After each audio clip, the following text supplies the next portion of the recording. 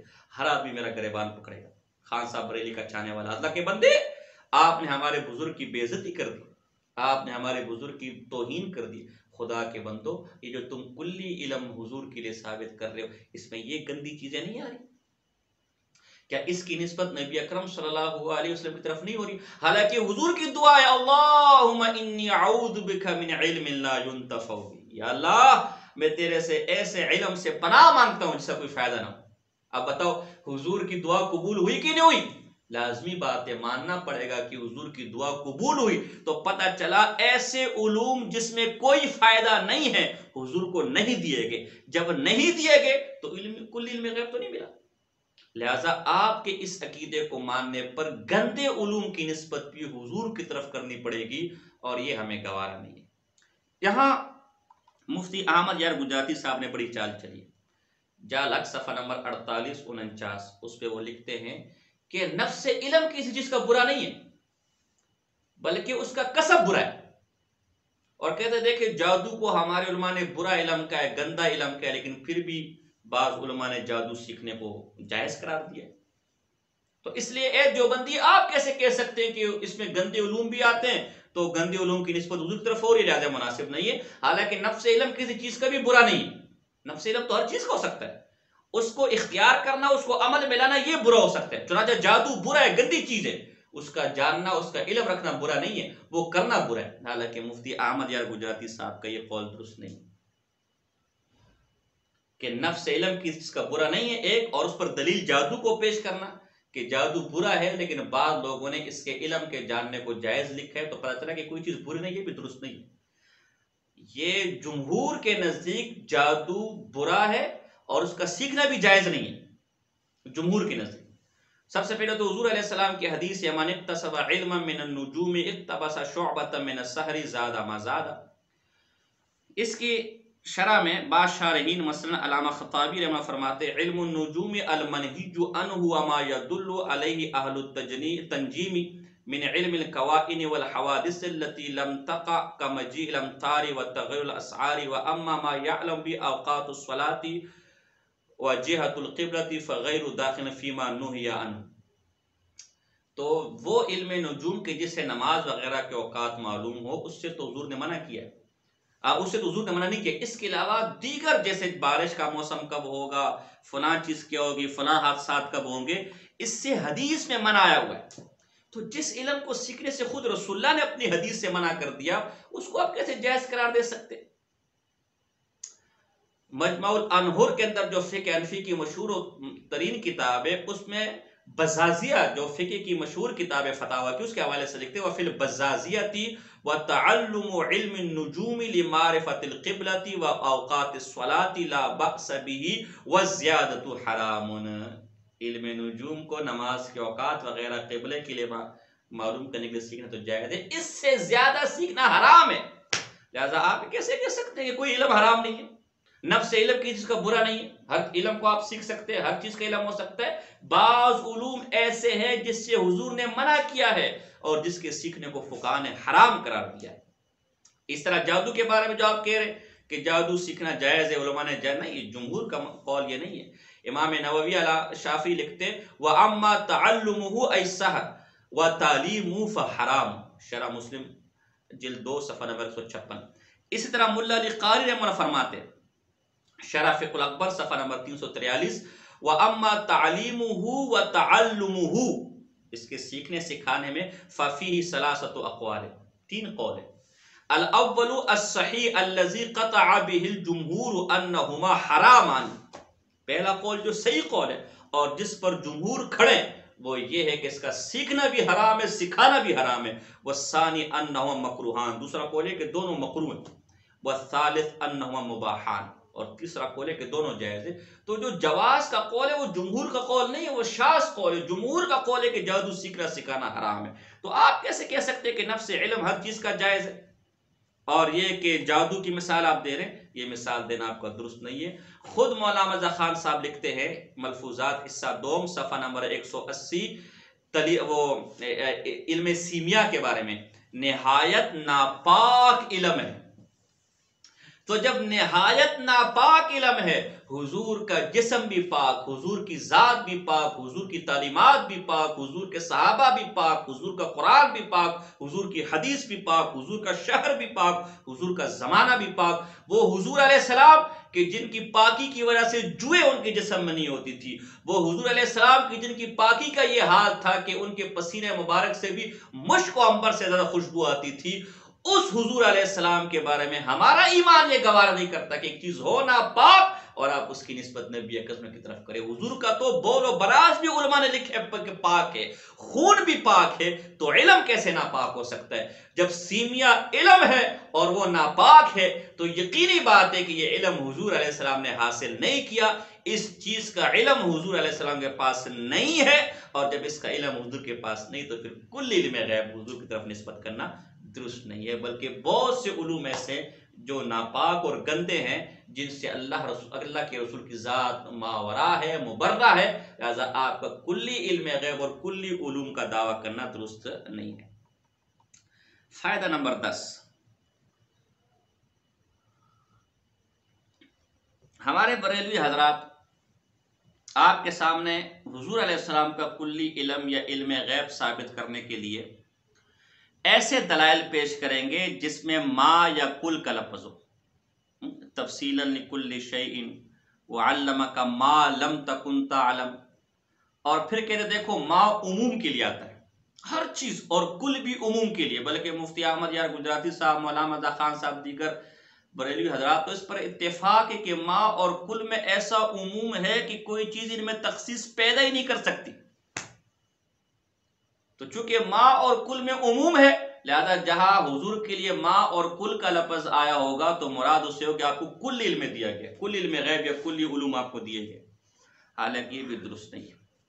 ما اور کل سے عموم مراد، اگرچہ یہ عموم کے لیے ہے، ہم اس سے انکار نہیں کر رہے، لیکن ہر حال میں ہر وقت یہ عموم کے لیے ہو اور ہر چیز اس میں داخل ہو، کوئی چیز بھی خارج نہ ہو، یہ درست نہیں ہے، بلکہ یہ عموم کے لیے تو آتے ہیں لیکن بعضیت اور جزئیت پر بھی دلالت کرتے ہیں۔ چنانچہ میں قرآن سے اور پھر اصول کی کتابوں سے چند مثالیں دیتا ہوں۔ قرآن مجید فرقان حمید سورہ بقرہ آیت نمبر 260، ثم اجعل علی کل جبل منہن جزءا، ظاہر سی بات ہے کل جبل ہر پہاڑ، تو ظاہر ہے کہ ابراہیم علیہ السلام نے دنیا کے ہر پہاڑ پر تو ان پرندوں کے اس گوشت کے قیمہ نہیں رکھا ہوگا، یہاں کل کا لفظ ہے، جبل کی طرف اضافت ہے، علی کل جبل، لیکن تمام دنیا کے پہاڑ مراد نہیں ہے۔ پتہ چلا کہ کل سے عموم مراد نہیں ہوتا کہ اس میں سب چیزیں داخل ہوتی ہے۔ اسی طرح آپ بھی جب کل کا لفظ پیش کریں گے تو اس سے مراد یہ نہیں ہو کہ دنیا کی ہر چیز اس کے اندر آ گئی ہے۔ سورہ انعام آیت نمبر 44 میں فتحنا علیہم ابواب کل شیء، اور سیدھی سی بات ہے اس سے تمام نعمتیں مراد نہیں ہیں، کل شیء سے ہر نعمت کا دروازہ مراد نہیں، بلکہ جو دنیا کی نعمتیں ہیں، سب سے بڑی نعمت نبوت ہے، حالانکہ وہ اللہ نے نہیں دی تھی ان کو۔ اسی طرح ہود علیہ السلام کی قوم کے بارے میں اللہ فرماتے ہیں تدمر کل شیء، کہ وہ جو ان پر باد سرسر آئی تھی، ایک ہوا آئی تھی، اس نے ہر چیز کو نیست و نابود کر دیا، ہر چیز کو ریزہ ریزہ کر دیا، ہر چیز کو ختم کر دیا، کل شیء، ہر چیز کو۔ ظاہر سی بات ہے آسمان اپنی جگہ کھڑا تھا، اس کو تو ختم نہیں کیا، سورج اپنی جگہ پر کھڑا تھا، چاند ستارے اپنی جگہ پر کھڑے تھے، کل کا لفظ آیا ہے یہاں پر بھی، لیکن ہر چیز مراد نہیں ہے۔ لہذا یہ کہنا کہ کل میں تو ایسا عموم ہے کہ اس میں خصوص آ ہی نہیں سکتا، یہ درست نہیں ہے۔ اور بھی حوالے دیے جا سکتے ہیں، فی الحال یہ 2-3 آیتیں کافی ہیں۔ قاموس صفحہ نمبر 1065 پر ہے کل کے بارے میں، قد جاء بمعنی بعض ضد، کہتے ہیں یہ کل کبھی کل اور ما اور من وغیرہ یہ کبھی کبھی بعض کے معنی میں بھی آتے ہیں، لہذا اس سے ہر حال میں کل کا معنی مراد لینا درست ہے۔ لہذا آپ اگر کوئی ایسی دلیل، کوئی ایسی عبارت، کوئی ایسی آیت، کوئی ایسی حدیث پیش کر رہے ہیں جس میں کل اور ما یا من کے الفاظ ہو تو اس سے کلی علم کا ہونا ثابت نہیں ہوتا، وہ بعض کے لیے بھی بولا جا سکتے ہیں اور مراد وہاں بعض ہی ہوگا، اس کے کل ہونے پر بھی آپ کو مستقل دلیل دینی پڑے گی۔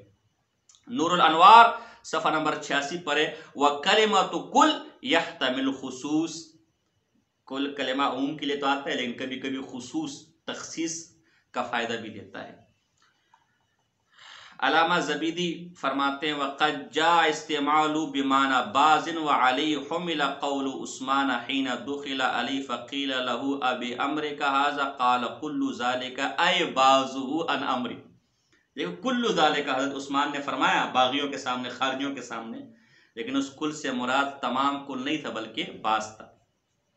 وبعض بغیر امری قال، آگے کہتے ہیں قال شیخنا وجعلوا من ایضا قول تعالی فکلی من کل الثمرات واوتیت من کل شیء. دیکھیں دونوں آیتوں میں کل کا لفظ ہے لیکن اس کل سے مراد بعض ہے. تاج العروس اس کا جز نمبر 30 ہے، صفحہ نمبر 339 ہے. تو دیکھو کل کا لفظ ہے لیکن یہ کہ اس کل سے تمام مراد نہیں بلکہ بعض مراد ہے. نور الانوار صفحہ نمبر 84 پر ہے وما ومن یحتملان العموم والخصوص. دیکھو ما اور من عموم و خصوص دونوں پر بولے جاتے ہیں، لہذا کل اور من اور ما سے ہمیشہ کلی علم مراد لینا. جو آپ دلائل دیں گے یہ تقریب تام نہیں ہے، یہ کوئی دلیل نہیں بلکہ اس میں کلی ثابت کرنا پڑے گا. لہذا ہمارے حضرات بھی بزرگوں کی بارات میں کل کا لفظ آ جائے حضور کے لیے یا ماں کا لفظ آ جائے، قرآن و حدیث میں کل اور ماں کا لفظ آ جائے، اس سے پریشان نہ ہو، اس لیے کہ اس سے مراد بعض ہے. اس لیے کہ قرآن و حدیث کے انبار انشاءاللہ آگے ہم آپ کے سامنے بیان کریں گے، علماء کے حوالہ جات کے ڈھیر ہم آپ کے سامنے لائیں گے کہ جس سے معلوم ہو کہ حضور صلی اللہ علیہ وسلم کلی علم غیب نہیں دیا گیا اور کلی علوم نہیں دیے گئے. تو جب کلی علم غیب اور کلی علوم نہیں دیے گئے تو نصوص قطعیہ سے ثابت ہو گیا کہ جہاں جہاں حضور کی طرف کل کی نسبت ہے اس کل سے مراد بعض ہے. اس لیے کہ جب ایک لفظ دونوں معنوں کا اعتماد رکھتا ہے تو قرائن کی وجہ سے کسی ایک معنی کو آپ لے سکتے ہیں، اور یہاں تو نصوص قطعیہ موجود ہے کہ وہ کل عموم پر نہیں بلکہ خصوص پر ہے. بلکہ خود مفتی احمد یار گلجاتی صاحب لکھتے ہیں تفسیر نور الانفال صفحہ نمبر 846 پر، جیسے کل بمعنی بعض بھی بولا جاتا ہے. سورہ زخرف آیت نمبر 58 کے حاشیے پر وہ لکھتے ہیں کل بمعنی بعض. دیکھو یہاں پر بھی کل بمعنی بعض، لہذا کل سے کلی علم ثابت کرنا یہ درست نہیں ہے. تو آگے جب ہم بریلوی حضرات کے دلائل دیں گے، ذکر کریں گے، تو اس میں کل وغیرہ کے الفاظ آئے تو اس کا اگر ہم نے جواب نہیں بھی دیا تو یہاں اصولی جواب ہو گیا کہ اس کل سے کلی علم مراد نہیں ہو سکتا. شرح مواقف کا بھی حوالہ میں نے یہاں نوٹ کیا ہے، آپ اگر نوٹ کرنا چاہیں جلد نمبر 8 ہے، صفحہ نمبر 364 ہے. قلنا الموصولات یعنی ما اور من جو ہے لم توضع للعموم بل ہی للجنس تحتمل العموم والخصوص. جو موصولات ہے ما من وغیرہ یہ خصوص کے لیے بھی آتے ہیں، عموم کے لیے بھی آتے ہیں. فائدہ نمبر 11، ہمارے بریلوی بھائیوں کو ایک مغالطہ یہ بھی لگا ہے کہ جب آپ ان کے سامنے ایسے دلائل، اور یہ سارے مغالطے دراصل احمد خان صاحب کے پیدا کرتے ہیں، وہاں سے مفتی احمد یار گجراتی صاحب نے لیے اور انہی کو پڑھ کر آج کے ہمارے ساتھی مناظر بنے. باقی ان کے پاس ہے کچھ بھی نہیں. ان کا آپ جال حق کا اچھی طرح مطالعہ کر لینا، اس میں آپ، اور جال حق میں بھی کچھ بھی نہیں ہے، چاہے کلمت العلیاء ہے، چاہے جال حق ہے، چاہے مقیاس حنفیت ہے، سارا مولانا مرزا خان صاحب کا چربا ہے.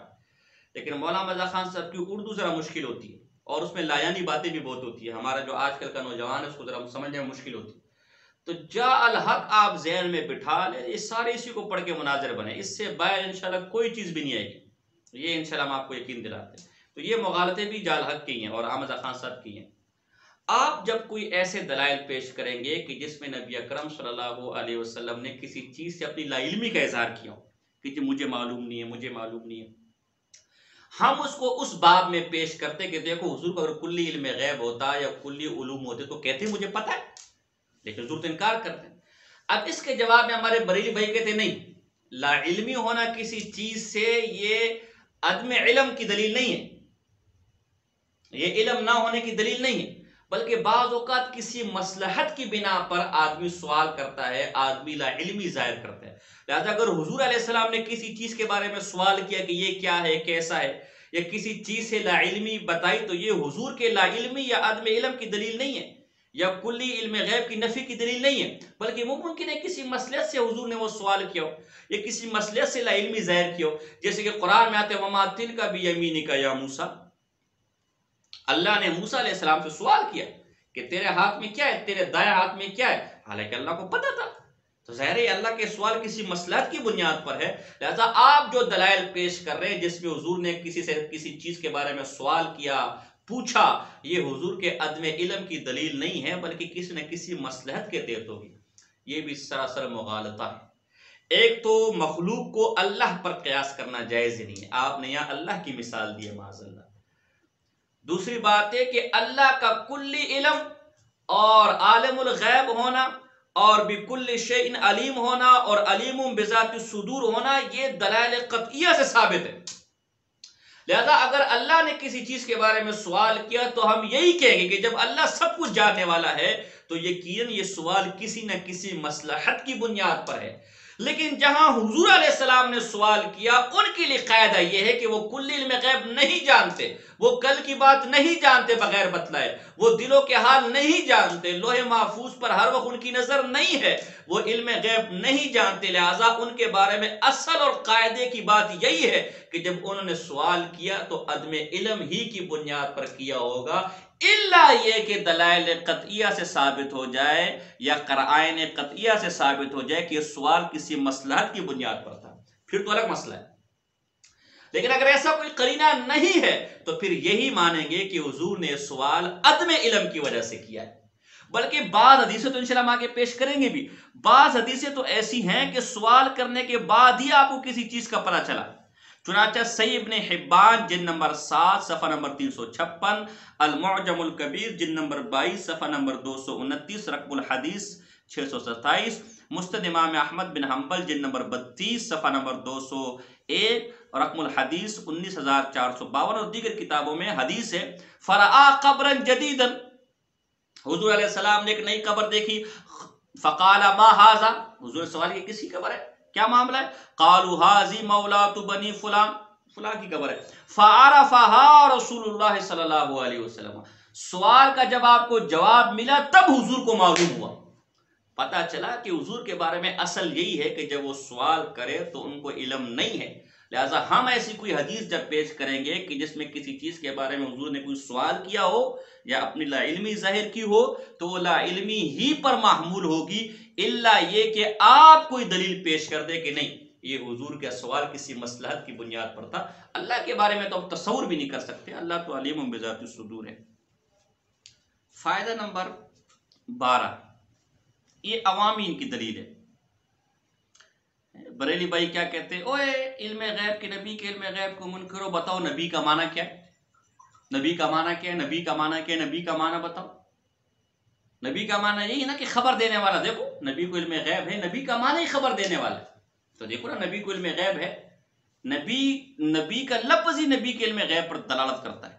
یہ ہمارا گاؤں دیہاتوں میں یہ دلیل بڑی چلتی ہے، وہ بڑی اس کو کوئی بہت بڑی آسمانی دلیل سمجھتے ہیں، حالانکہ ہم پہلے واضح کر چکے ہیں کہ خبر دینا، اطلاع دینا یہ علم غیب ہے ہی نہیں میرے بھائی، کوئی چھپی بات بتا دینا، غیب کی کوئی بات بتا دینا یہ علم غیب ہے ہی نہیں، لہذا ہمارا پہلا رولا تو یہی مک گیا کہ نبی ایک نہیں، نبی کا معنی سینکڑوں باتوں کی خبر دینا ہو، سینکڑوں غیب کی خبر دینا ہو، پھر بھی علم غیب نہیں ہے۔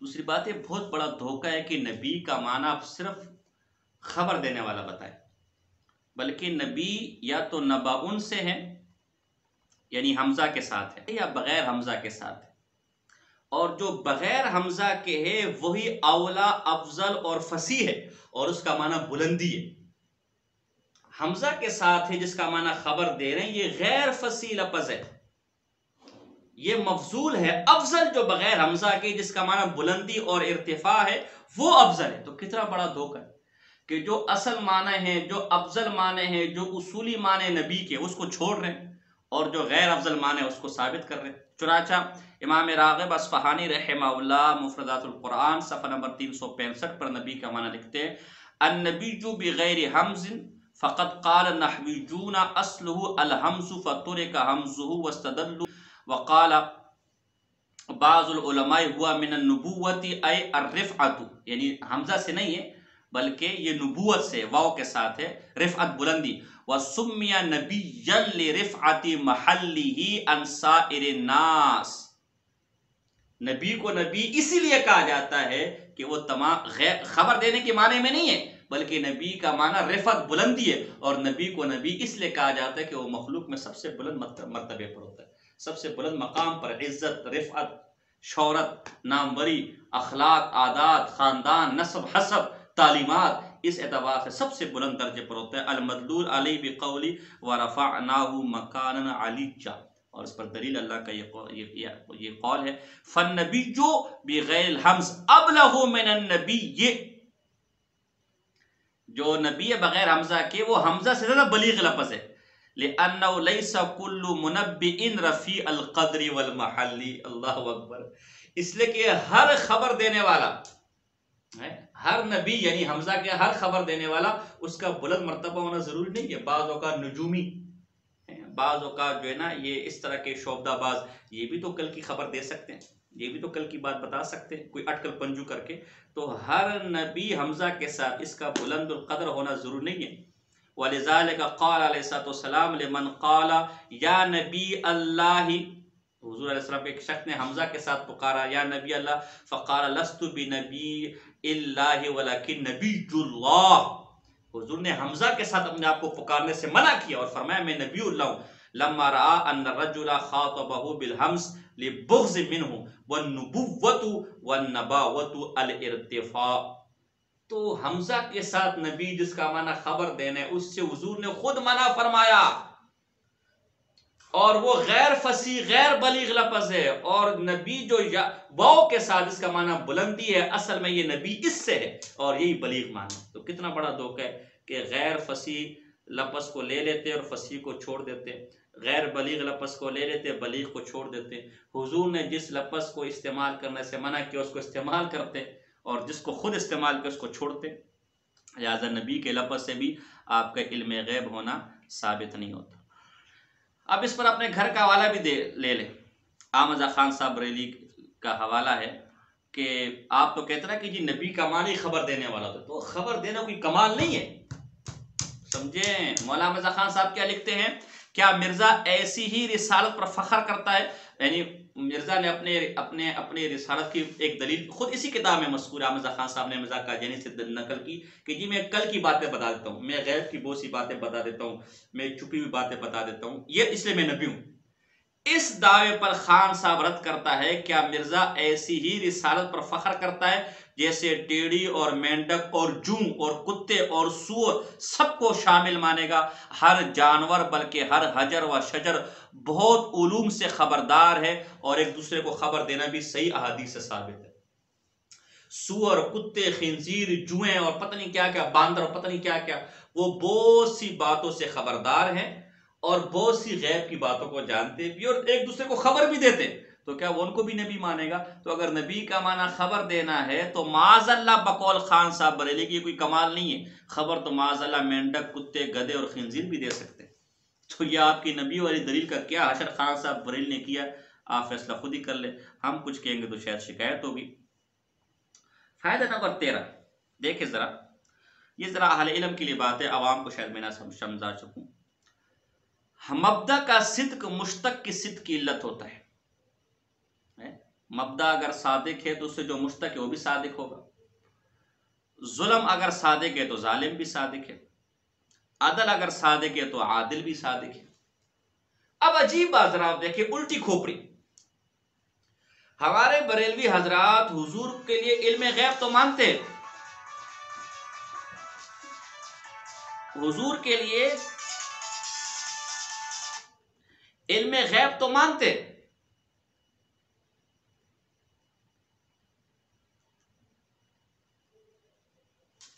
حضور کے لیے علم غیب تو مانتے، مبدا تو مانتے، لیکن مشتق نہیں مانتے، عالم الغیب۔ اور بھئی اگر مبدا صادق ہے تو مشتق بھی صادق ہے، اگر مشتق صادق ہے تو مبدا بھی صادق ہے، اگر علم غیب ہے تو عالم الغیب بھی ہے، اگر عالم الغیب ہے تو علم غیب بھی ہے، اگر عالم الغیب نہیں ہے تو علم غیب بھی نہیں ہے۔ یہ عجیب بات ہوگی، علم غیب تو ہے، مبدا تو ثابت ہے، لیکن عالم الغیب نہیں، مشتق کاذب ہے، مشتق صادق نہیں، یہ کیسے ہو سکتا ہے؟ چنانچہ مولانا اختر رضا خان صاحب ازہری بریلوی لکھتے ہیں، انوار رضا صفحہ نمبر 134، رہا آپ کا ہماری نسبت یہ کہنا ہے کہ حضور عالم الغیب ہے، بالکل افطرا ہے۔ عالم الغیب مثل رحمان و قیوم و قدوس وغیرہ اسماء خاصہ ذات باری تعالیٰ میں سے، اس کا اطلاق غیر خدا کے لیے اہل سنت کے نزدیک حرام ہونا جائز ہے۔ جب عالم الغیب خاص ہے، اب تو آپ دلیل بھی دیں گے کہ کہ عالم الغیب یہ خاص ہے باری تعالیٰ ہے. جب عالم الغیب خاص ہے باری تعالیٰ ہے تو علم غیب بھی خاص ہے باری تعالیٰ ہے. تو جس طرح عالم الغیب کو مخلوق کی طرف نسبت کرنا جائز نہیں ہے، علم غیب کی نسبت بھی مخلوق کی طرف کرنا جائز نہیں ہے. فتاوی فارس فتاوی رزق جو فہرست ہے اس کے صفحہ نمبر 856 پر ہے، مصنف یعنی مولانا رضا خان صاحب کی تحقیق میں عالم الغیب کا اطلاق حضرت عزت عز و جلالہ کے ساتھ خاص ہے، اس سے عرفاً علم بالذات متبادر ہے. تو جب عالم الغیب سے مراد علم غیب ذاتی ہے یہ مراد ہوتا ہے اور اللہ کے ساتھ خاص ہے، تو علم غیب سے مراد بھی علم غیب ذاتی ہوتی ہے، یہ بھی اللہ کے ساتھ خاص ہوگا، اس کی نسبت بھی حضور کی طرف کرنا جائز نہیں. اسی طرح ان کے بہت بڑے قلمکار جناب مولانا ارشد القادری صاحب لکھتے ہیں، زلزلہ صفحہ نمبر 196 197، صرف اتنا کہنا چاہتا ہوں کہ جو لوگ انبیاء و اولیاء کے حق میں علم غیب کا عقیدہ رکھتے ہیں وہ بھی عالم غیب کا اطلاق کو خدا کے ساتھ مخصوص سمجھتے ہیں اور پھر غیر خدا پر اس لفظ کا اطلاق حرام قرار دیتے ہیں. لیکن آپ نے مذکورہ بالا عبارت میں نہ صرف یہ کہ بے قید علم غیب کا عقیدہ جملہ مخلوقات کے حق میں تسلیم کر لیا ہے، بلکہ لفظ عالم الغیب کے اطلاق کی خصوصی بھی خدا کے ساتھ باقی رہنے نہیں دی. تو جب عالم الغیب اللہ کے ساتھ خاص ہے، مخلوق پر اس کا استعمال حرام ہے، تو علم غیب بھی اللہ کے ساتھ خاص ہے، اس کا استعمال بھی مخلوق کے لیے حرام ہے. درس نمبر 1 میں ہم حوالے دے بھی چکے اور انشاءاللہ آگے جب ہم دلائل ذکر کریں گے تو ہم حوالہ جات کے انبار انشاءاللہ لگائیں گے کہ علم غیب اللہ کے ساتھ خاص ہے. تو جس طرح مشتق کا اطلاق بوجہ اللہ کے ساتھ خاص ہونے کے حضور کی طرف نسبت نہیں کی جا سکتی، مخلوق کی طرف کے لیے اس کو ثابت نہیں کیا جا سکتا، اس طرح مبدا کا اطلاق یعنی علم غیب یہ بھی اللہ کے ساتھ خاص ہے، اس کا اطلاق بھی مخلوق پر نہیں کیا جا سکتا. مولانا رضا خان صاحب بریلوی اور غلام رسول سیدی صاحب کے حوالہ جات پیچھے ہمارے درس نمبر 1 میں گزر چکے ہیں کہ علم غیب جب مطلق بولا جاتا ہے اس سے مراد ذاتی ہوتے ہیں، لہذا نبی کی طرف اس کی نسبت کرنا جائز نہیں ہے. فائدہ نمبر 14، سٹیج پر اسی کلی علم غیب کو نہ ماننے کی وجہ سے بار بار بریلوی حضرات ہم پر الزام لگا دے، دیکھو یہ تو نبی کے علم کو گھٹاتے، یہ تو نبی کے علم کو نہیں مانتے، یہ تو فلاں تماشا فلاں تماشا فلاں تماشا. اس طرح مناظرے کے اندر بھی عوام کو بدظن کرنے کے لیے وہ جو ہمارا فریق مخالف ہوگا، جو بریلی مناظر ہوگا، بار بار رولا ڈالے گا، شور ڈالے گا، یہ دیکھو میں تو نبی کے علم پر دلائل دے رہا ہوں، ہمارے یہ مولوی صاحب تو وہابی ہیں، نبی کے علم غیب نہیں مانتے، نبی کے علم غیب کو گھٹا رہے ہیں، نبی کے علم غیب پر حوالے دے رہے، یہ تو نبی کے علم غیب کے منکر ہیں. ایسی صورتحال کے لیے میں 1-2 حوالے دے رہا ہوں، اس کو نوٹ کریں اور خوب خطیبانہ انداز میں جو بھی آپ کا انداز ہو ٹائٹ کرے کہ اس کو بتائیں کہ تیرے بڑے ہمارے بارے میں کیا کہتے اور تو کیا کہہ رہا ہے. چنانچہ مفتی احمد یار گجراتی صاحب جال حق صفحہ نمبر 126 پر لکھتے ہیں، اس کی عقلی دلیل یہ ہے کہ مخالفین بھی مانتے کہ حضور علیہ السلام کا علم تمام مخلوق سے زیادہ ہے. اللہ اکبر.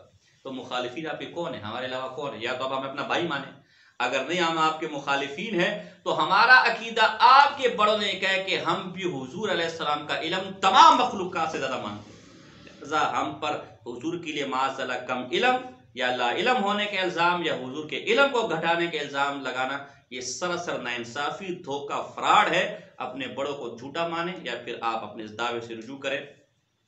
مولانا فیض احمد اویسی صاحب لکھتے ہیں غایت المعمول فی علم الرسول صفحہ نمبر 16 پر، تمام مخلوق سے زیادہ نبی کریم صلی اللہ علیہ وسلم کا علم زیادہ ہے، جس کا اقرار مولوی قاسم نانوتوی نے بھی تحذیر الناس میں کیا ہے. اللہ اکبر کبیرہ. مخالفین کا معنی بھی سامنے آ گیا کہ مخالفین سے مراد علماء دیوبند خصوصاً حجت الاسلام قاسم العلوم والخیرات بانی دارالعلوم دیوبند حضرت مولانا قاسم نانوتوی صاحب صدیقی رحمہ اللہ ہے. ان کے نزدیک حضور علیہ السلام کا علم تمام مخلوقات سے زیادہ ہے. ہم ان کے ماننے والے ہیں، ان کے چاہنے والے ہیں، ان کے اندھے پیروکار، اندھے مقلد ہیں. اللہ ہمارا خاتمہ اسی عقیدے، اسی ایمان پر کرے کہ جو ایمان، جو عقیدہ مولانا قاسم نانوتوی رحمہ اللہ کا تھا، اور قیامت کے دن انہی کے ساتھ ہمارا حشر کرے اور انہی کے پڑوس میں ہمیں جنت میں مقام عطا فرمائے. اللہ سے ہماری دعا ہے. ان کا عقیدہ آپ کے نزدیک یہ ہے کہ ان کا علم سب سے زیادہ تھا. تو جب ان کا علم سب سے زیادہ تھا آپ کے نزدیک، یعنی ان کا عقیدہ ہے کہ حضور علیہ السلام کا علم سب سے زیادہ تھا، تو جب ان کے نزدیک حضور علیہ السلام کا علم سب سے زیادہ ہے تو آپ اب تک یہ دھوکہ دیتے رہے کہ یہ جو بندی حضور علیہ السلام کے علم کے منکر. آپ کے بڑے تو کہتے ہیں کہ ان کے نزدیک مخلوقات میں سب سے زیادہ علم حضور علیہ السلام کو ملا، لہذا خواہ مخواہ میں یہ دھوکہ لوگ کو نہ دے. ایک فائدہ نمبر 15، ایک ہمارے بریلی بھائیوں کو یہ بھی مغالطہ لگا کہ شاید یہ علم غیب یہ حضور علیہ السلام کے کمالات میں سے، ان کی عزت اور شرف میں سے، حالانکہ شرح شفا کے اندر ملا علی قاری رحمہ اللہ جلد نمبر 2 صفحہ نمبر 343 پہ لکھتے کہ بعض چیزوں پر عدم اطلاع یہ کسی نبی کی شان کو نہیں گھٹاتی، لہذا اگر ہم ایسے علوم کے جن کے کوئی نبوت سے، آخرت سے، فضیلت سے، رفت سے کوئی تعلق ہی نہیں ہے، اس سے اگر ہم منکر ہو جائے تو یہ حضور کے علم کو تھوڑی گھٹاتا ہے، حضور کی شان کو تھوڑی گھٹاتا ہے۔ آپ مجھے بتائیں نا، گھوڑے میں کتنے بال ہیں، گھوڑے کی پیٹھ پر جوئے کتنی رینگ رہی ہے، ریت میں ذرے کتنے ہیں، سمندر میں قطرے کتنے، بڑا اس سے حضور کے علم کا کیا لینا دینا؟ اور اس کو ثابت کرنے پر حضور کی کون سی فضیلت ثابت ہوتی ہے؟ کس کے پیٹ میں کتنے حمل ہیں، کون رات کو کیا کر رہا ہے، کون رات کو کہاں سو رہا ہے، کتنے جھوٹ بولے، کتنے سچ بولے، اس سے حضور کا کیا لینا دینا؟ اور اس سے حضور کی کون سی شان پڑتی ہے؟ اس لیے یہ نظریہ ہی غلط ہے کہ حضور کے علم غیب کا منکر گویا حضور کی شان کو گھٹانے والا ہے، گھٹانے والا نہیں بلکہ بڑھانے والا ہے، اس لیے کہ حضور اللہ کے عبد ہے، مخلوق ہے، اور مخلوق کا خاصہ یہ، مخلوق کی شان یہی ہے کہ وہ خالق کی صفات سے متصف نہ ہو، اور علم غیب یہ خالق کی صفت ہے، مخلوق کی صفت نہیں ہے۔ چنانچہ تفسیر مدارک صفحہ نمبر جلد نمبر 1 صفحہ نمبر 623 پر ہے، ان انا الا عبد ارسلت نذیرا وبشیرا وما من شانی ان اعلم الغیب۔ اللہ اکبر، حضور تو فرما رہے کہ میں اس کا ایک بندہ ہوں عاجز، مجھے اللہ نے بشیر اور نذیر بنا کر بھیجا، میری یہ شان ہی نہیں ہے، میرا یہ مقام ہی نہیں ہے، میرے لیے کوئی فضیلت کی بات ہی نہیں ہے، منقبت کی بات ہی نہیں کہ میں غیب جانتا ہوں۔ تو جب علم غیب کا جاننا حضور کے فضائل میں ہے ہی نہیں، حضور کے شان میں ہے، یعنی علم غیب کا حاصل ہو جانا، کل علم غیب کا حاصل ہو جانا یہ حضور کی شان ہی میں نہیں ہے، حضور کی فضیلت میں ہی نہیں ہے، تو پھر اس کو نہ ماننے پر گستاخی کا فتویٰ کیسے لگے گا؟ مجھے سمجھاؤ تو ذرا۔ ایسے یہ بنیادی مغالطہ ہے کہ ہم حضور سے لا یعنی باتوں کی نفی کریں گے، یا یہ جو خود ساختہ علم غیب ہے اس کی نفی کریں گے تو کوئی حضور کی شان میں کمی آئے گی، قطعاً کمی نہیں آئے گی۔ اس پر تفصیلی حوالے سے ہم آگے بھی دیں گے۔ تو یہ چند اور بھی فائدے میں نے لکھے، لیکن یہ چند فائدے جو میں نے آپ کے سامنے ذکر کیے، اس کو آپ اپنے پاس محفوظ بھی رکھیں، آپ اس کو بیان وغیرہ میں بھی استعمال کر سکتے ہیں، بطور سوال فریق مخالف پر بھی پیش کر سکتے ہیں۔ البتہ دعوے کی تنقید میں جو آپ نے کام کرنا ہے کہ حضور کے علم غیب پر صرف بات ختم نہیں کرنی، وہ جو شروع میں ہم نے چند فوائد بتائے نا کہ انبیاء کو بھی علم غیب ہے، اولیاء کو بھی علم غیب ہے، ابلیس کو بھی علم غیب ہے، قلم حجر و الا بلا، بلکہ ایسے بھی حوالے میں نے پیش نہیں کیے کہ بلیوں کو بھی علم غیب ہے، میں اس طرف نہیں جاتا، گدھے کو بھی علم غیب ہے، میں اس طرف نہیں جاتا، معاذ اللہ۔ تو یہ دعوے کی تنقید میں آپ نے یہ چیز کو لانا ہے کہ نہیں بھئی صرف حضور کے علم غیب پر ہم بات نہیں کریں گے، مسئلہ تو ہمارا پھر بھی اٹکا رہے گا، لہذا ہمارے ساتھ انبیاء کے علم غیب پر بھی بات کرو گے، شیاطین ابلیس کے علم غیب پر بھی، گدھے گھوڑے کتوں کے علم غیب پر بھی بات کرو گے، اور پھر وہی ان پر دلائل، سوالات، اور پھر جو خان صاحب بریلی کا میں نے حوالہ دیا کہ جو چیز سب کو ایسی چیز جس میں سب شریک ہو، اس کو ثابت کرنے میں کون سی مدد ہے، کون سی فضیلت ہے، تو اس کو پکڑ کے پھر آپ نے خوب رد کرنا ہے، اور یہ باقی باتیں پھر آپ کو بتائی ہیں، اس پر بھی آپ نے عمل کرنا ہے۔ یہ چند بنیادی باتیں تھیں، جو باتیں اور بھی بہت ہیں، لیکن ظاہر سی باتیں وقت سال کا آخر بھی ہے، دروس بھی دینے ہوتے، صبح تک سے شام تک مطالعہ بھی کرنا ہوتا ہے، دیگر بھی مسائل ہیں، تو یہ چند ہم نے مختصر باتیں کی۔ اب کل سے انشاءاللہ ہمارے دلائل شروع ہوں گے، پہلے ہمارے دلائل ہوں گے قرآن سے، تفاسیر کی روشنی میں، پھر احادیث سے، پھر یہ صحابہ، پھر تابعین، پھر محدثین، پھر فقہا، مفسرین، اصولیین، ہم ان کے حوالے پیش کریں گے کہ ان کا موقف کیا ہے، اور پھر جو ہمارے بریلی حضرات ہیں ان کے دلائل چند، سب تو نہیں کر سکتے، چند ذکر کر کے پھر ہم جواب دیں گے۔ تو انشاءاللہ عز و جل یہ عنوان ہمارا اس طرح تھوڑا تھوڑا کر کے مکمل ہو جائے گا۔ ہمارے ساتھ رہیے، غیر حاضری مت کیجیے، اور یہ جو ہم ویڈیو کے ذریعے دیکھنے والے حضرات پابندی سے ہمارے دروس سنیں۔ انشاءاللہ اللہ کی ذات سے امید ہے کہ اس طرز پر آپ نے علم غیب کے عنوان پر، اور آگے بھی جتنے عنوانات ہمارے آئیں گے، اس طرز پر یہ گفتگو آپ نے نہ کہیں پڑھی ہوگی، نہ کہیں دیکھی ہوگی، اور نہ پھر سمجھ پائیں گے۔ اللہ پاک سمجھنے سمجھانے کی توفیق عطا فرمائے۔ وما علینا الا البلاغ المبین۔